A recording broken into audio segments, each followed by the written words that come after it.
78వ స్వాతంత్ర దినోత్సవాన్ని పురస్కరించుకొని 124 division corporator Dodla Venkatesh Goud, division పరిధిలోని కార్పొరేటర్ కార్యాలయం, GSR colony, Venkatapapayya Nagar, Alvin colony phase 1, Sai Nagar west, Chakradhar colony, Chandramma colony, Konda Laxman Bapuji విగ్రహం వద్ద,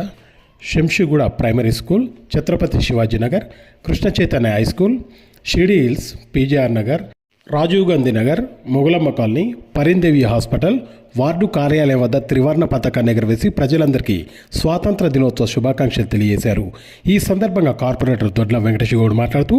ఎందరో మహానుభావుల త్యాగాల ఫలితంగా స్వాతంత్రం సిద్ధించిందని, అలాంటి మహనీయుల ఆశయ సాధన కోసం కాలనీవాసులంతా ఐక్యమత్యంతో కాలనీలను అభివృద్ధి చేసుకోవాలని, తద్వారా మన ప్రాంతం, తద్వారా దేశం అభివృద్ధి చెందుతుందని, దేశం అభివృద్ధి చెందడం అంటే మనమందరం అభివృద్ధి చెందినట్లేనని కార్పొరేటర్ దొడ్ల వెంకటేష్ గౌడ్ తెలియజేశారు. ఈ కార్యక్రమంలో కాంగ్రెస్ పార్టీ నాయకులు, కార్యకర్తలు, మహిళా నాయకురాలు, కాలనీల అసోసియేషన్ సభ్యులు, కాలనీ వాసులు తదితరులు పెద్ద సంఖ్యలో పాల్గొన్నారు.